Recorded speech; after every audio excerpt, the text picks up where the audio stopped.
Bienvenidos a un nuevo episodio de Iglesia y Ortopraxis Podcast. Como siempre, durante esta serie de escatología, tenemos la oportunidad de tener al pastor Gilberto Miguel Rufat con nosotros, quien nos está enseñando y compartiendo, ¿verdad?, todo lo que él ha estudiado, ha aprendido durante su peregrinaje en cuanto a este tema de la escatología se refiere. Sin embargo, en los pasados episodios estuvimos compartiendo y dialogando acerca de Mateo 24 y 25, que es el sermón del Monte de los Olivos.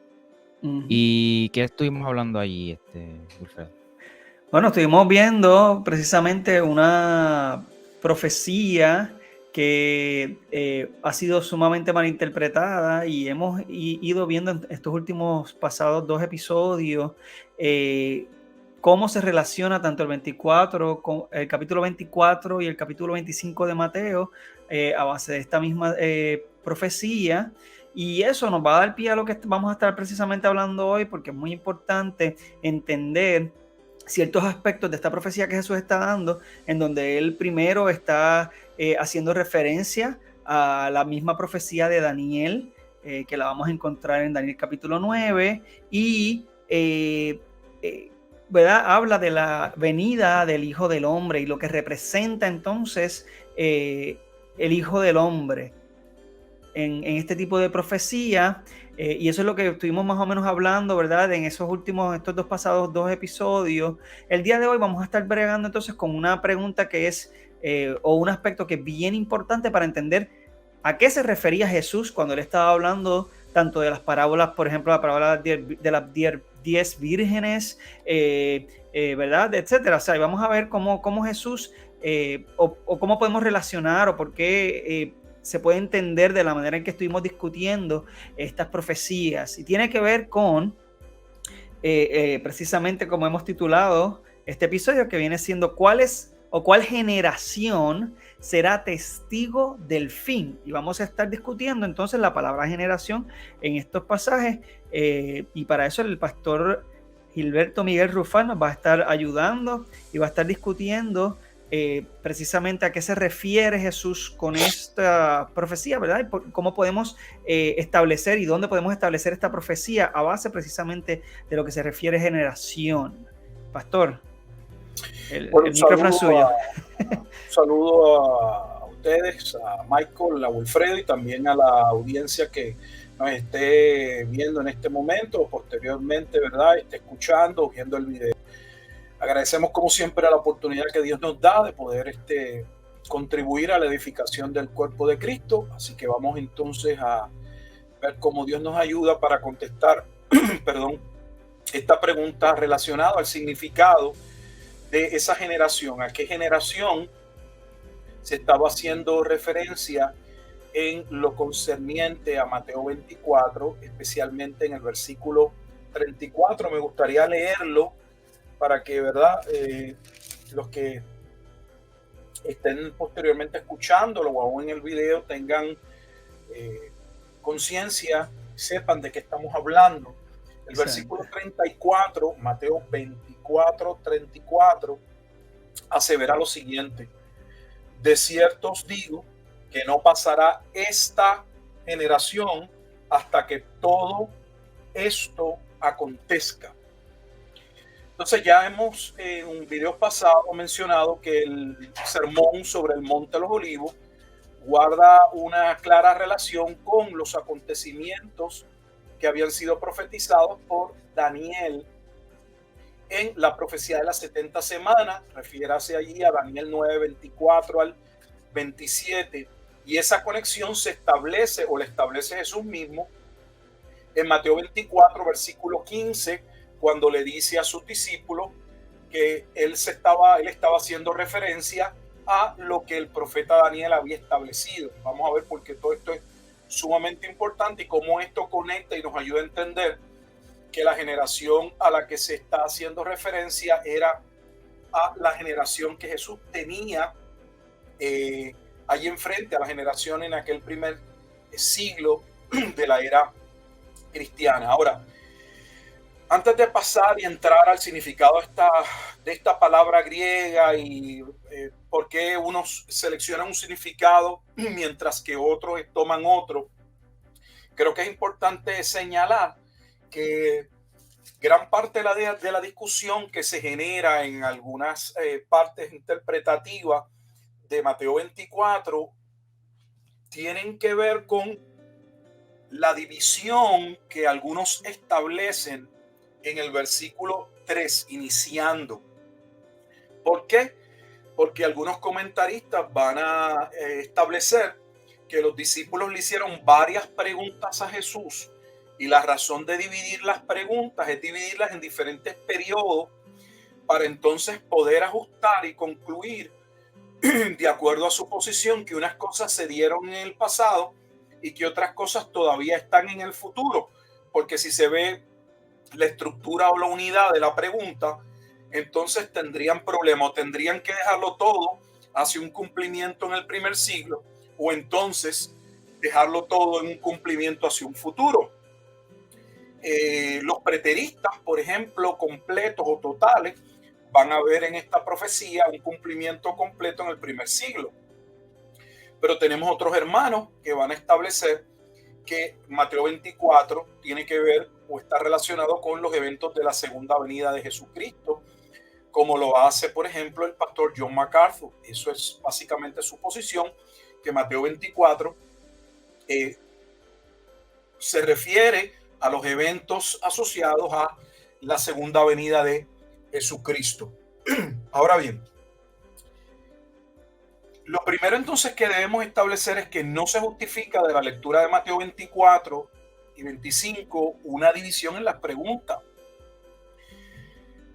Nadie que esté leyendo Mateo 24, que venga leyendo o que inicie la lectura aún en Mateo 24, puede decir que de la lectura o de los primeros dos versículos, cuando usted llega al 3, se desprende, o posterior al 4, que usted tiene que ver o que uno debe poder ver cada una de esas preguntas en diferentes marcos de tiempo, porque no se desprende de allí ninguna división. De hecho, la división no es posible por una sencilla razón.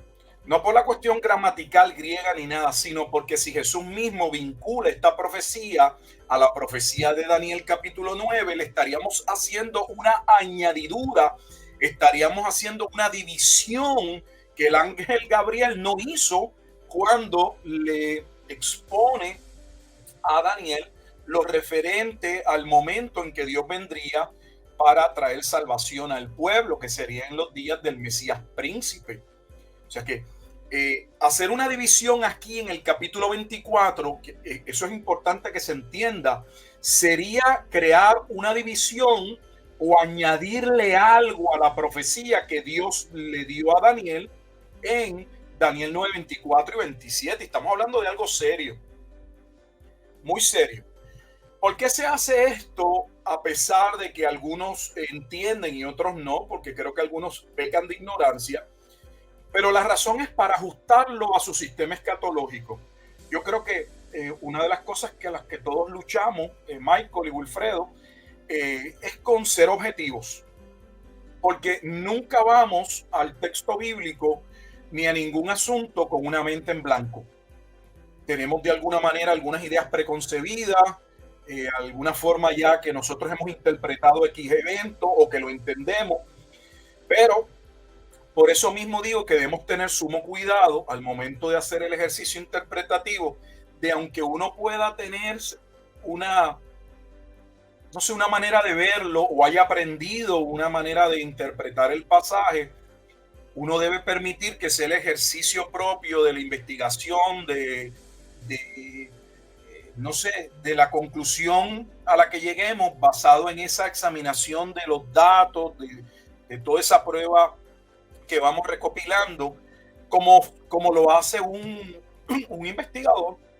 Lo hemos dicho en otros programas, un investigador llega a una escena de crimen o a un policía, un accidente automovilístico, y muy probablemente cuando él se baja de ver los carros, cómo están, él tiene a lo mejor una idea de lo que pudo haber pasado, pero a él no le pagan y no es propio que él subjetivamente llegue a una interpretación, él tiene que ser objetivo. Para ser objetivo, él tiene que tomar apuntes y tiene que escuchar a cada uno de los testigos, tiene que evaluar, tiene que sopesar la evidencia, tiene que hacer todas las consideraciones para que luego esa evidencia lo lleve a la conclusión final, la que sea. El problema nuestro es que traemos ya una posición escatológica y es la lucha con la que venimos y se entiende.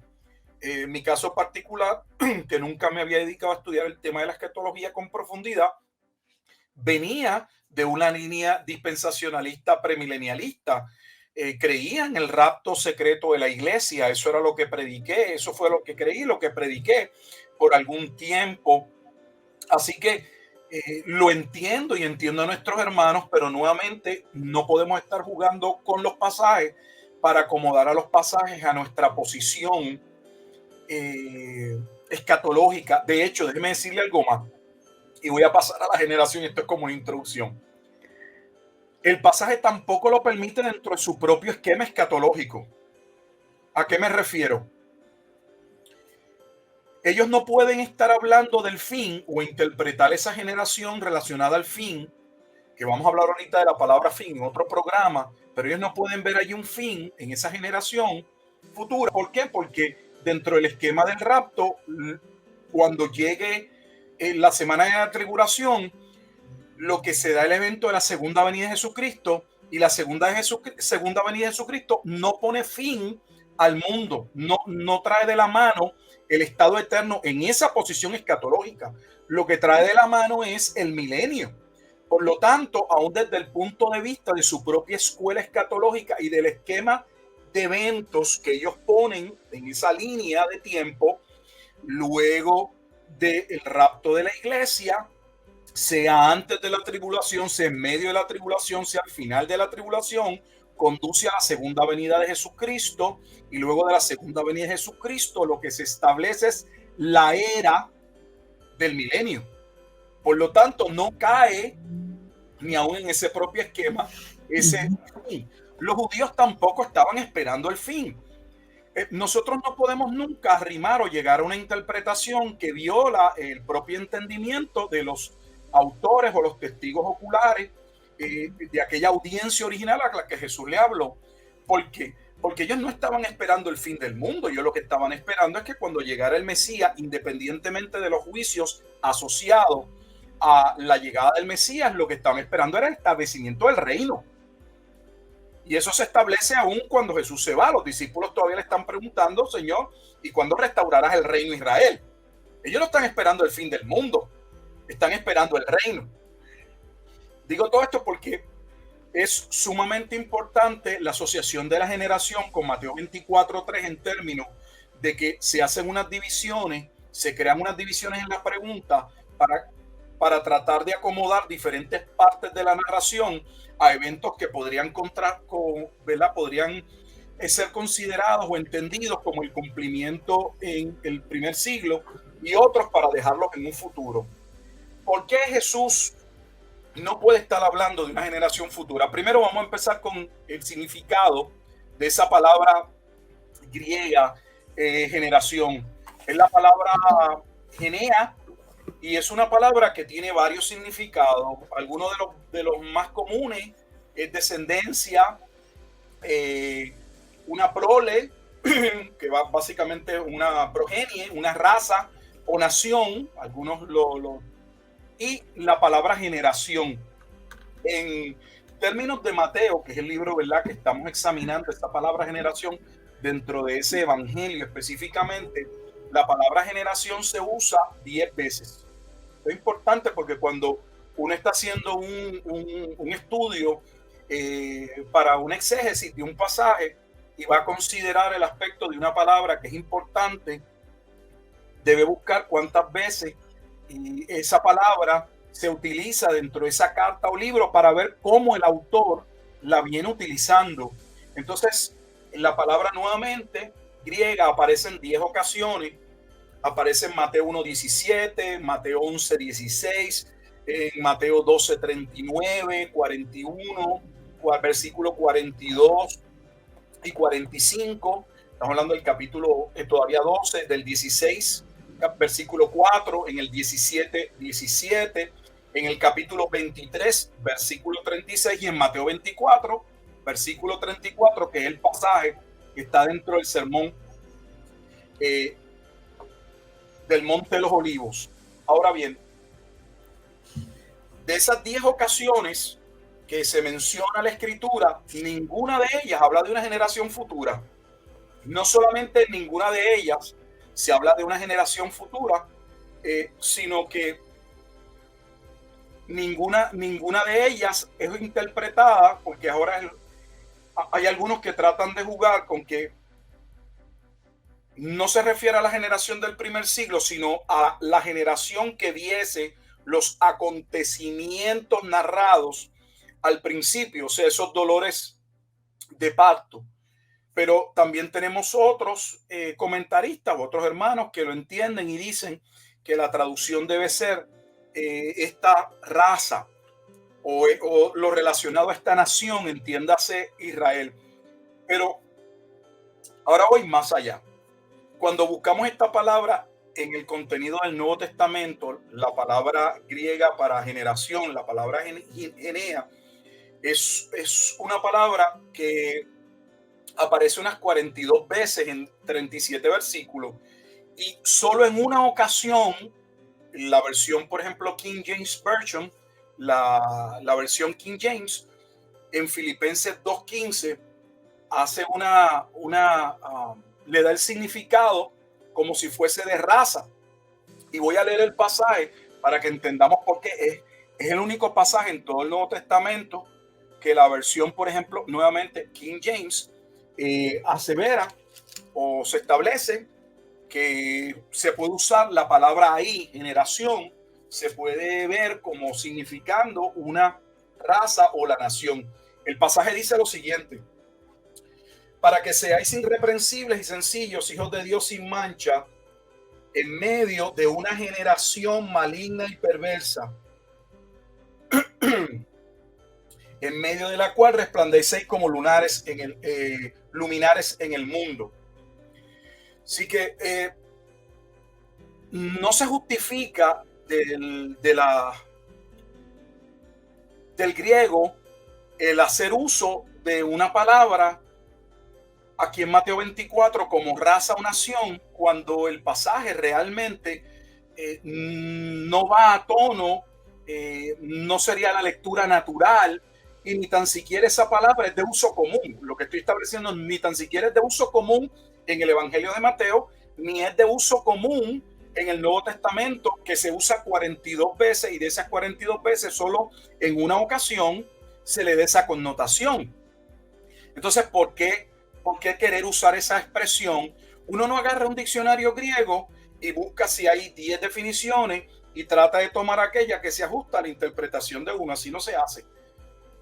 Si Mateo viene usando la palabra generación en cada momento dentro de su evangelio para hablarle a la generación que tiene a su audiencia allí frente a él, porque entonces queremos llegar a Mateo 24:34 y dar un brinco y decir no es aquella generación, es una generación futura. Michael. He escuchado gente decir que hay profecías que se cumplen en algún momento y como que se vuelven a cumplir de nuevo, como que yo no sé cómo se llama eso, pero profecías que exacto, que se cumplen más de una vez. Exacto, yo lo he escuchado también. Y eso es lo que dicen de Mateo 24. Tienes toda la razón. Hay personas que se busca justificar de diferentes maneras, y muchos de los pasajes o las profecías se quieren relacionar siempre a que pueden tener un cumplimiento futuro. Y hay profecías que ciertamente tienen un cumplimiento por lo general parcial, no completo al momento en que se establece la profecía, y posteriormente tienen un cumplimiento total en la persona de Jesucristo.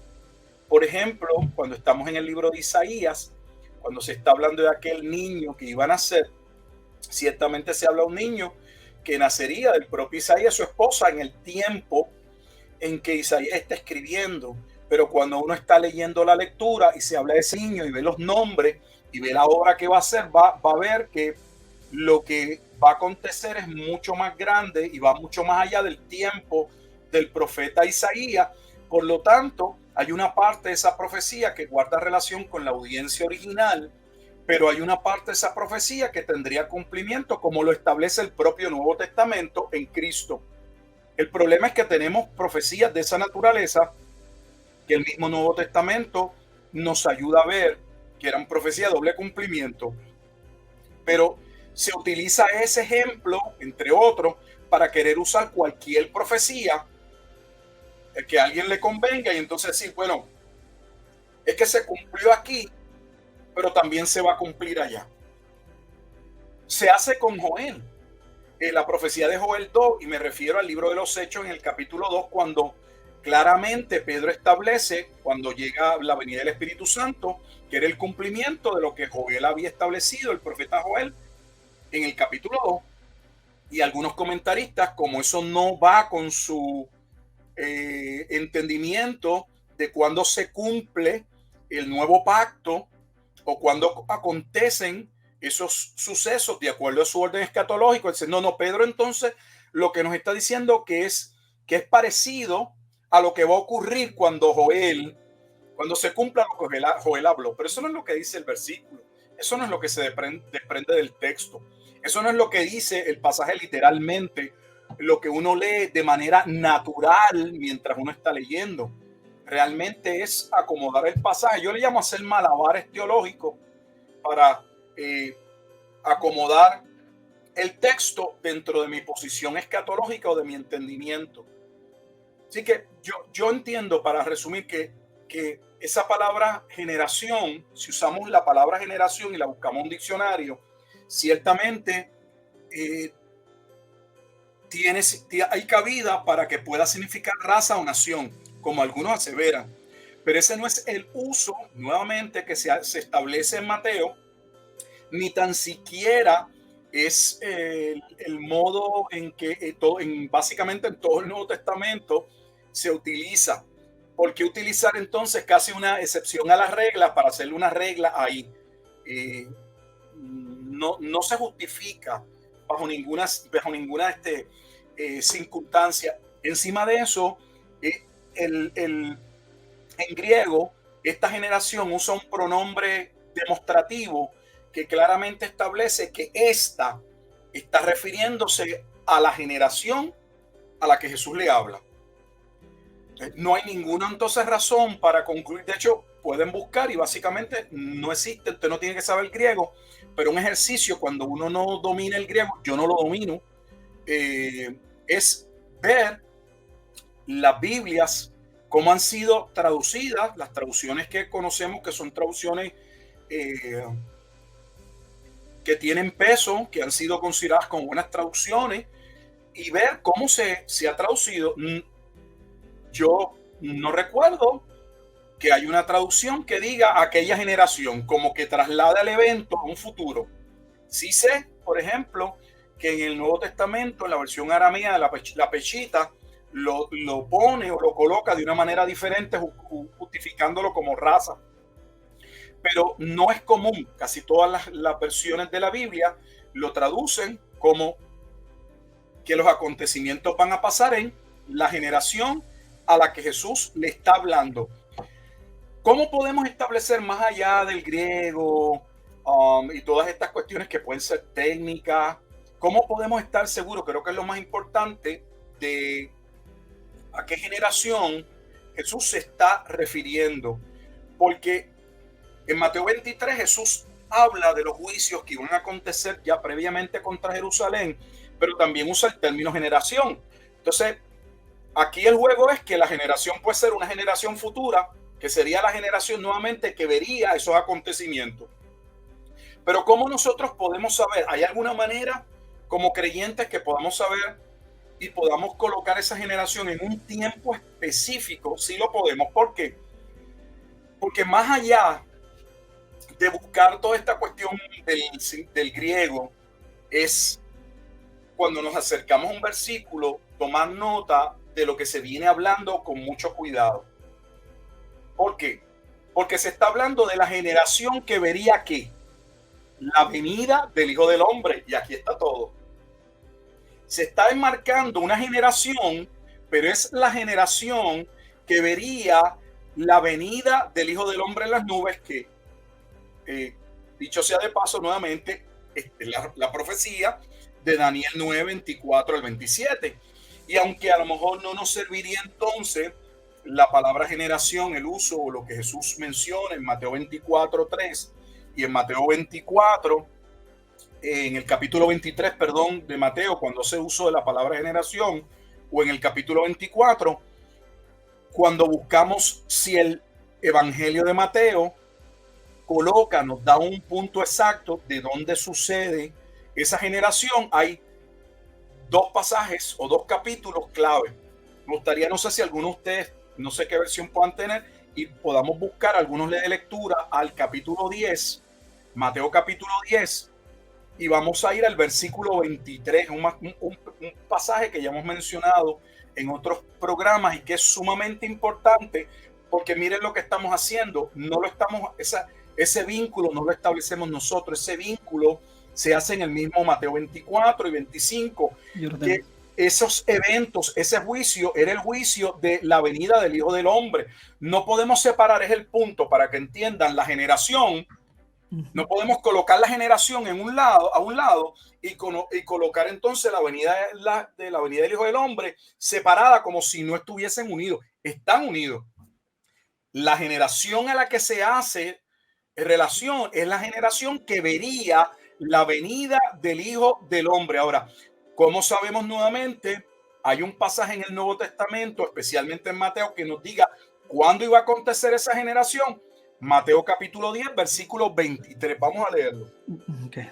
Yo lo tengo, pastor, si lo puedo leer. Sí. El 23 dice: cuando os persigan en esta ciudad, huid a la otra, porque de cierto os digo que no acabaréis de recorrer todas las ciudades de Israel antes que venga el Hijo del Hombre. Vamos a poner en contexto este versículo para que entendamos cómo nos ayuda y nos da claridad. Y de una vez veamos cómo cuando estamos estudiando un pasaje, debemos siempre tomar en consideración todo el contexto, la lectura del libro que estamos interpretando o buscando el significado. En el capítulo 10, Jesús ha tomado un tiempo para escoger sus discípulos, los que se van a convertir en sus apóstoles. Inmediatamente los envía, les da la comisión. Nosotros hablamos de Mateo 28 como la gran comisión. Y si es la gran comisión en el sentido de que se expande la primera comisión. Pero la comisión no empieza en Mateo 28.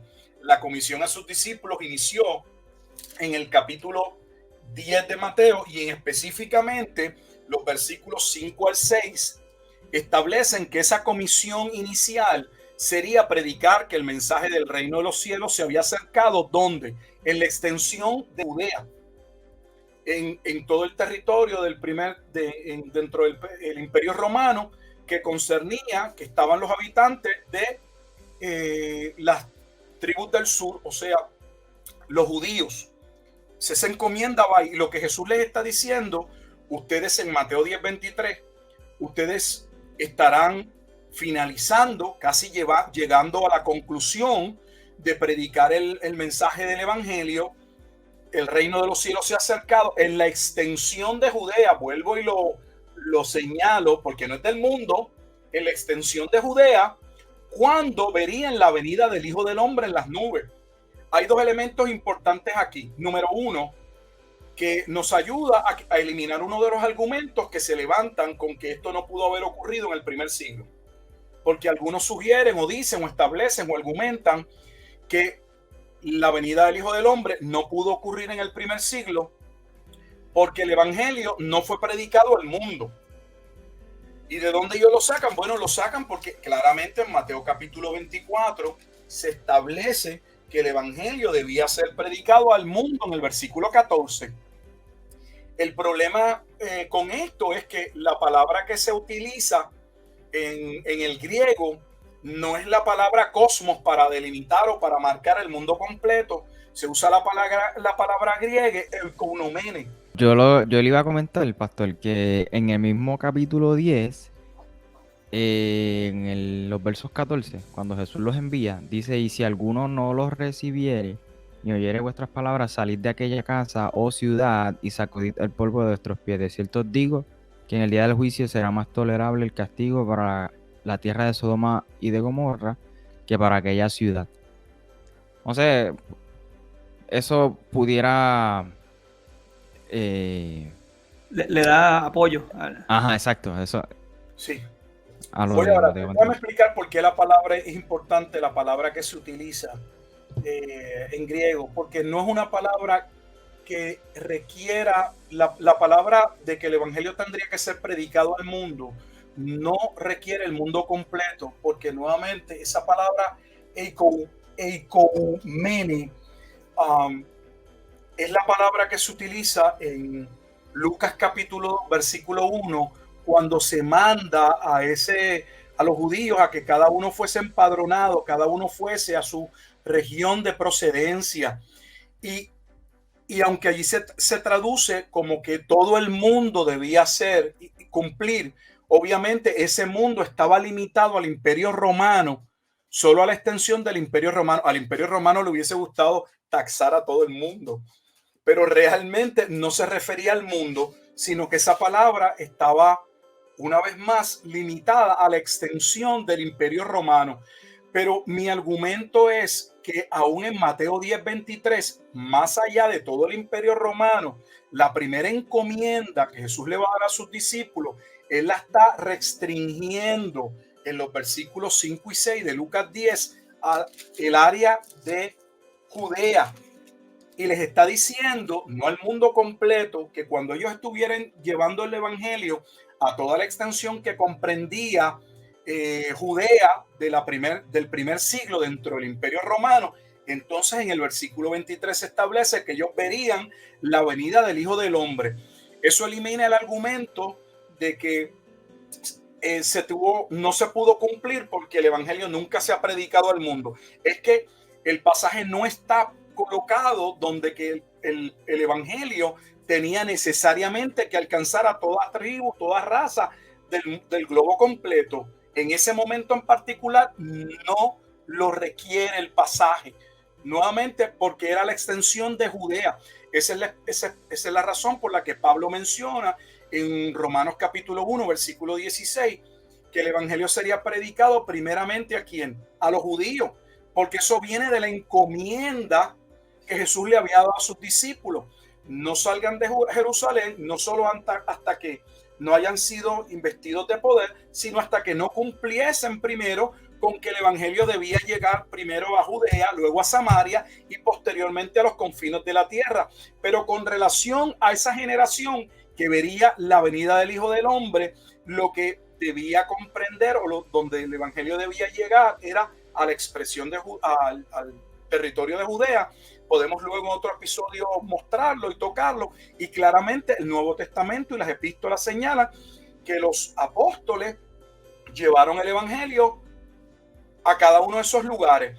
Más allá, Mateo 10:23 establece que algunos de ellos estarían vivos porque estarían cumpliendo esa encomienda. Entonces, si al menos se desprende del Mateo 10:23 que algunos de esos discípulos estarían vivos, ¿cómo es posible que si una generación 2000 años después, pues, ninguno de esos discípulos podría vivir para entonces estar dentro de la generación que vería la venida del Hijo del Hombre? Claramente Mateo 10:23 está colocando esa generación porque es la generación que vería la venida del Hijo del Hombre dentro de la vida, el ministerio de los apóstoles en la región de Judea principalmente.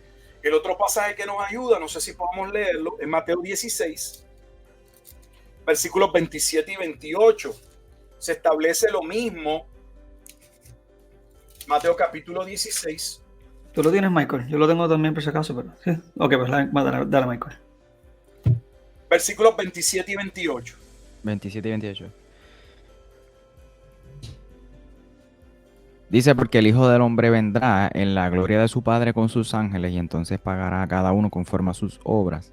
De cierto os digo que hay algunos de los que están aquí que no gustarán la muerte hasta que hayan visto al Hijo del Hombre viniendo en su reino. Fíjate que nuevamente aquí tenemos a Jesús con sus discípulos. ¿Cuál es la audiencia a la que Jesús le está hablando? Son nuevamente a sus discípulos, tal y como en Mateo 10:23, en ocasiones diferentes, pero la audiencia a la que le está comunicando a sus discípulos. Aquí Jesús ya ha sacado un tiempo en Cesarea de Filipo, antes de su última semana, la semana importante, donde él claramente le iba a establecer o dejarle saber que era necesario que él muriese y las razones por las que debía morir y que iba a resucitar. Y les señala en el versículo 27, porque el Hijo del Hombre vendrá en la gloria de su Padre con sus ángeles a que a pagar a cada uno conforme a sus obras. O sea, está hablando del día de la retribución, el día en que Dios vendría a ajustar cuentas con el pueblo, que es exactamente el pasaje paralelo a Mateo 24. Lo tenemos en Marcos, pero en el de Lucas, en el capítulo 21, se establece que cuando Jerusalén se viese rodeada de los ejércitos, y los ejércitos eran los ejércitos romanos, entonces debían saber que su juicio había llegado. Y no solamente eso, sino que se asocia ese momento de juicio, ese momento del asedio romano, estoy buscando aquí el pasaje en mi Biblia, con la retribución o con el pago que Dios le daría al pueblo. Inicio la lectura en Lucas 21, versículo 20. Miren cómo dice: pero cuando viereis a Jerusalén rodeada de ejércitos, sabed entonces que su destrucción ha llegado. Así que no es la destrucción del mundo, es la destrucción ¿de qué? De la gran ciudad de Jerusalén. Versículo 21. Entonces los que estén en Judea huyan a los montes, y los que en medio de ella váyanse, y los que estén en los campos no entren en ella, porque estos son días de retribución. Estos son días de retribución. Es exactamente lo que Jesús le está diciendo a Jesús en Mateo capítulo 16, versículo 27, que Dios vendría a ajustar cuentas con su pueblo por sus pecados, por su idolatría, por sus adulterios, por haber derramado la sangre de los profetas. Y la última copa que llenaría la copa sería la muerte del profeta que Moisés anunció que el pueblo debía escuchar y que ciertamente una parte oiría, y es Jesucristo.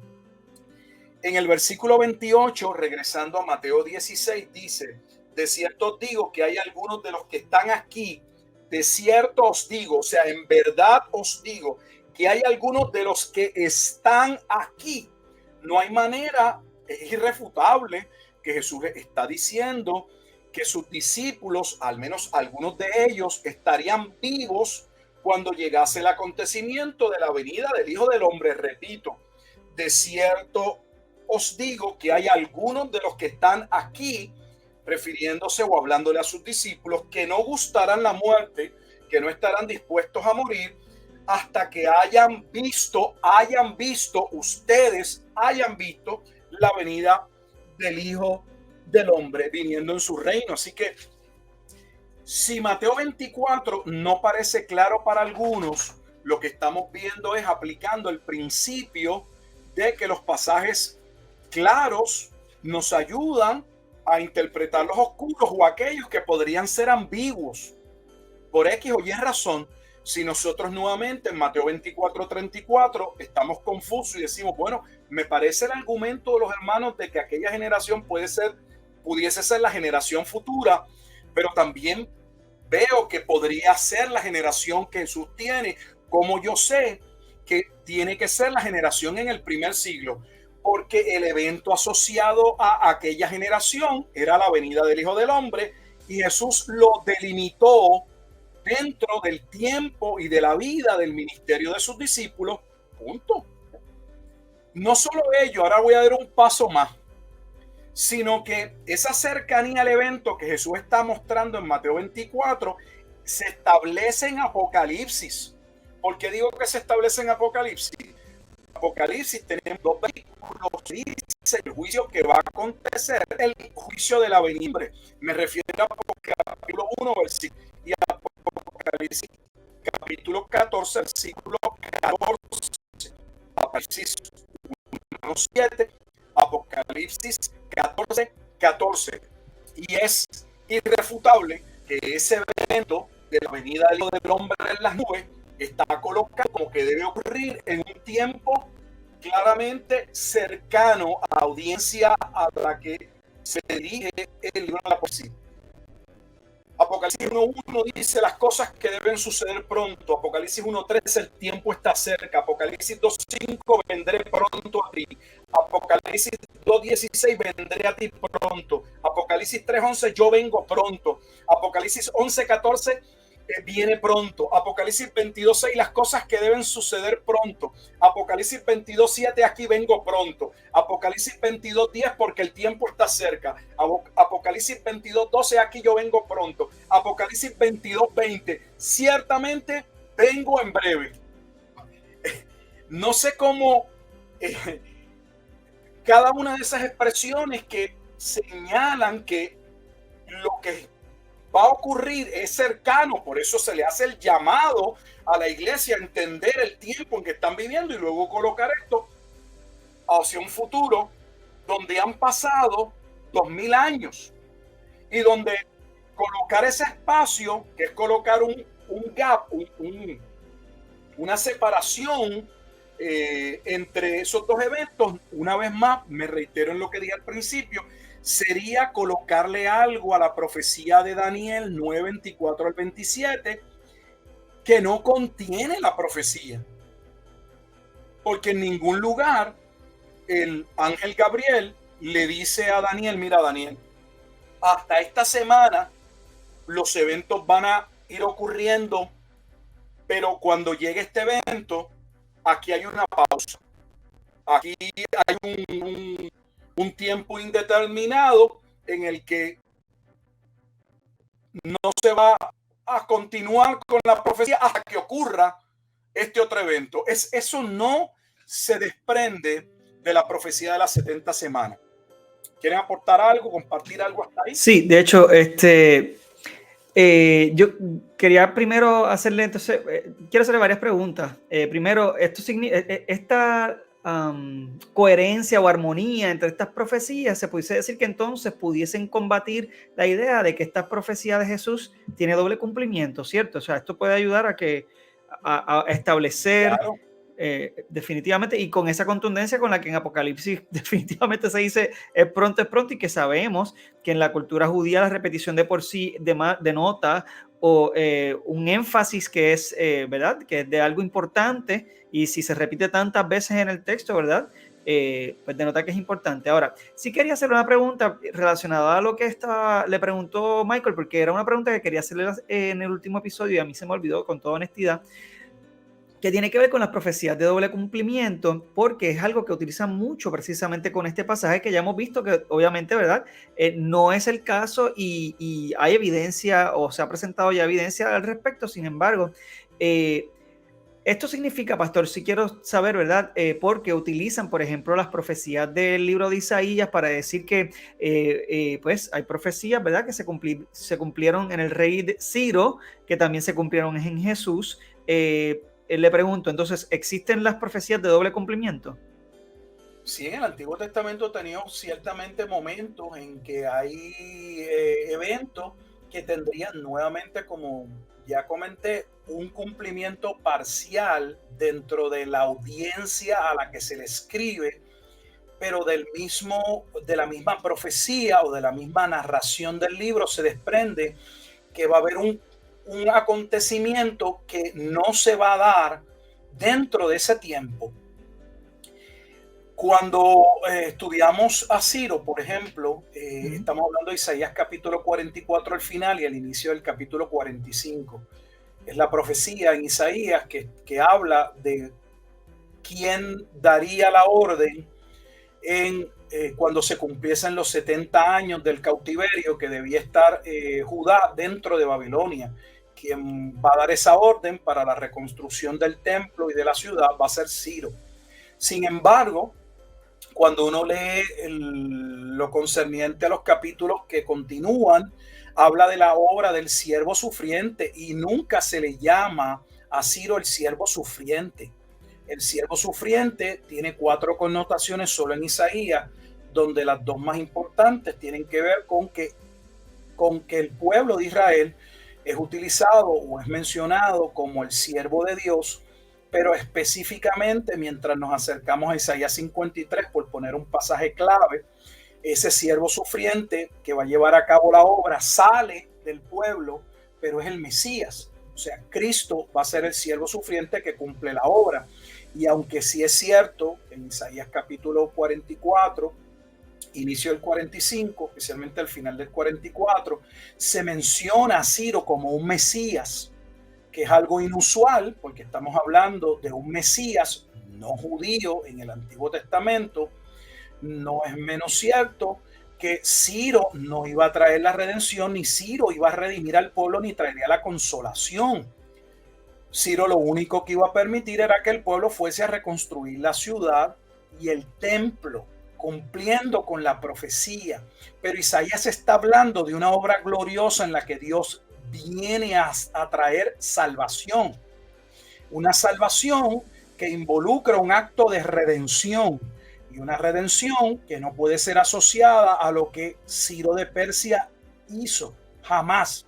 Por lo tanto, de la narración se desprende que hay una parte que corresponde a Ciro, pero hay otra que jamás se le puede colocar a Ciro. Así que en ese sentido no es de doble cumplimiento, en el sentido que lo mismo que hizo Ciro, posteriormente se duplicaría y lo haría Jesucristo.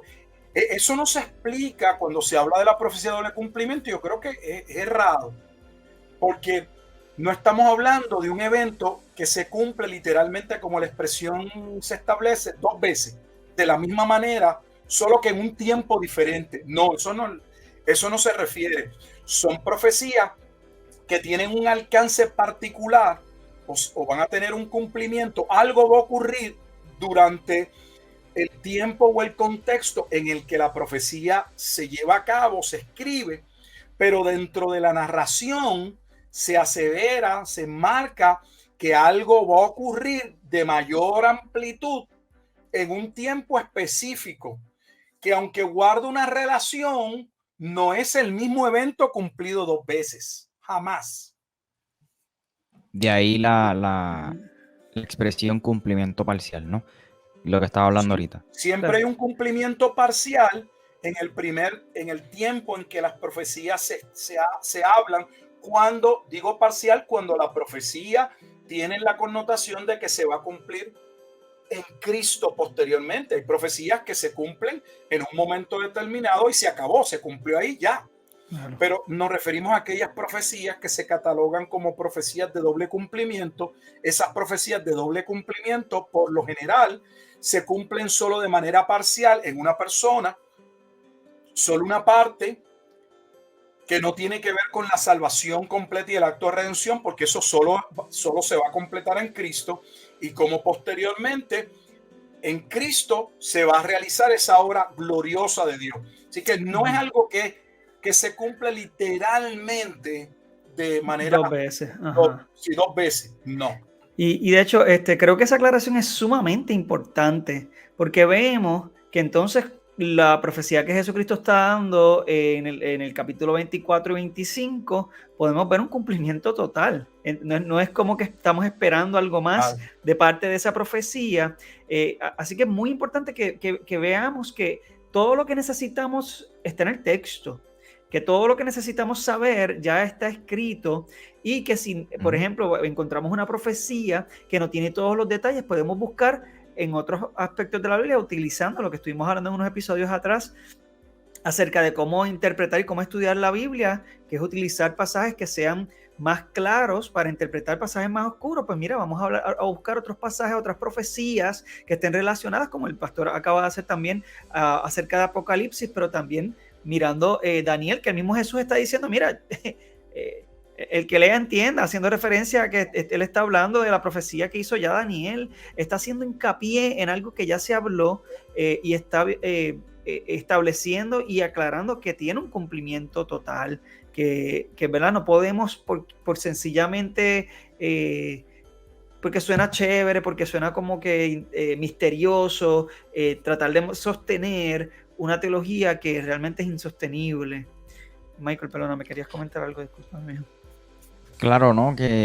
Y para aquellas personas que están viendo este episodio primero, pues tienen que ver los anteriores para entender que la venida del Hijo del Hombre pues implica juicio, no la segunda venida de Cristo, que son dos acontecimientos totalmente diferentes. Pero lo que quería añadir a lo que el pastor estaba aclarando ahorita en cuanto a la palabra mundo, yo leí la obra del doctor John Owen, La muerte de la muerte, en la muerte de Cristo, donde él atiende el asunto de la palabra mundo, o de todos los hombres. Obviamente él trabaja el tema de que Cristo no murió por todos los hombres, pero sí dedica una sección o gran parte de su obra a decir que cuando dice que, por ejemplo, Juan 3:16, que de tal manera amó Dios al mundo, no se refiere a todo el mundo, sino al mundo conocido o a los destinatarios específicos, que esa distinción o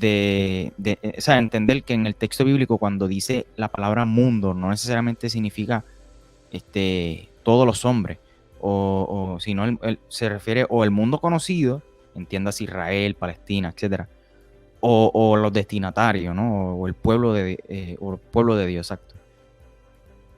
Correcto, sí, es correcto. De hecho, la palabra cosmos, desde la palabra griega, de donde sale la palabra cosmología, y lo que hacía referencia en su etimología era la belleza del mundo. Por eso que se usa para la belleza. O sea, cuando se examinaba el orden de la creación, las cosas creadas, pues entonces se usa la palabra esa cosmos. Y es cierto, miren lo que estamos hablando ya para ir terminando por lo menos este programa, y es que del griego solo, de buscar una definición en el diccionario, no sé, que usted tenga más a la mano, que por lo general los más comunes, el Vine Dictionary, el diccionario Vine o el Strong, usted no va a llegar a una conclusión real, porque usted lo que va a encontrar es que esa palabra generación, cuando usted busque la codificación, el número, tiene diferentes significados. Entonces, si nos quedamos ahí, uno va a decir, no, pero es que yo entiendo que el significado es el cuarto, el otro dice, no, para mí es el primer significado que se encuentra. Entonces, no salimos mucho de ahí, no nos aclara, pero sí nos aclaran los principios de interpretación bíblica. ¿Por qué? Porque si la generación está unida a un evento, es la generación que vería el evento. ¿Qué evento? La venida del Hijo del Hombre. Entonces, yo lo único que necesito saber es, debo buscar dónde aparece la venida del Hijo del Hombre en el Evangelio de Mateo y ver si hay algún pasaje que sea más claro y que me diga cuándo ese evento va a ocurrir. Y tenemos no menos de 2 pasajes que claramente identifican que esa venida del Hijo del Hombre iba a ocurrir dentro de la vida de al menos de alguno de sus discípulos. Entonces, no podemos sacar esa venida del Hijo del Hombre y trasladarla 2000 años después, porque ninguno de los discípulos vivió más allá del siglo I. Punto. Entonces tenemos la corroboración, por ejemplo, como hicimos con Apocalipsis, porque el evento juicio que está por suceder es el de la venida del Hijo del Hombre. De hecho, solamente tienen que ir a Apocalipsis capítulo 14. Apocalipsis capítulo 14 es el Hijo del Hombre viniendo a juzgar a su viña.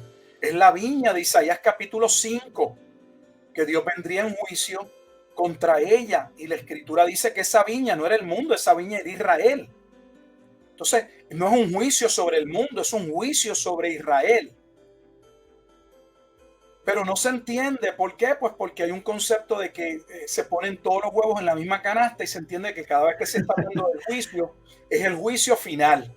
No, el juicio al que se está haciendo referencia era el juicio sobre la casa rebelde o adúltera del pueblo judío, juicio que ya había acontecido en el pasado cuando sucedió la destrucción del primer templo y donde ocurrió la desolación de Jerusalén, porque tenemos una referencia antiguo testamentaria al evento que ocurre dentro del imperio babilónico. El primer templo es destruido en el año 586. Así que eso ahora está diciendo que el templo va a ser nuevamente destruido, y no es algo nuevo que los discípulos estaban escuchando, porque esa profecía ya estaba colocada en la profecía de las 70 semanas, específicamente en los últimos 2 versículos. En Daniel 9, 26 y 27 hablaba de la desolación y la destrucción del templo. O sea, los judíos sabían, sus discípulos sabían a qué Jesús se estaba refiriendo. Ninguno de ellos le preguntó, oye, y eso de la destrucción del templo, ¿dónde está eso? Pues nunca habíamos escuchado que el templo que lo iban a destruir, ¿verdad que no? Solo preguntaron cuán cercano estaba ese evento. Y lo que Jesús está diciéndole es, va a pasar en esta generación. ¿Qué más necesitamos? Por eso es lo que muchas veces nuestro problema no es tanto de que el texto sea confuso y no podamos ver lo que naturalmente en una lectura se desprendería de ella, sino porque venimos con una mente preconcebida, queremos imponerle nuestra posición o esquema escatológico y acomodar los pasajes a que, bueno, pues mira, si lo pongo de doble cumplimiento, digo que todo ocurrió en el año 70, pero también puedo verlo todavía como ocurriendo 7 años antes de la segunda venida de Jesucristo, y también tengo el rapto en el mismo paquete. Sí. Y yo creo que eso es definitivamente muy importante, verlo todo siempre en contexto. Y estuvimos hablando, como estuvimos también discutiendo el Sermón del Monte de los Olivos en el 24 y 25 de Mateo, que realmente también esto se relaciona a otros mensajes que el mismo Jesús había dado, como cuando hizo los ayes en las ciudades contra Tiro, Sidón, Tiatira, etcétera, y dice que, ¿verdad?, el castigo sería más tolerable para Sodoma y Gomorra, como también lo vimos ahí en el pasaje que leyó Michael del capítulo 10 de Mateo, que el del día del juicio, y está haciendo referencia a un juicio que quedó marcado en la historia, no es algo que realmente estamos esperando que suceda, sino que Jesús, delante de unas ciudades en particular, en el momento en particular, está diciendo, esto va a ocurrir aquí, y qué pena que va a ocurrir, porque Jesucristo vino a tratar o a predicarles, y ellos, mira, no vieron los milagros, vieron todo eso, y realmente no se reconciliaron con su Dios o con el Dios que ellos clamaban ser sus hijos, y entonces por eso es que el juicio vendría siendo sobre el pueblo de Israel. Sí, pues. Gracias, pastor. Vamos entonces cerrando este capítulo. Le agradecemos como siempre por su sintonía y le invitamos a que nos vean en el próximo episodio, que vamos a estar tocando un tema muy, muy, muy relacionado a así que espero que lo hayan disfrutado.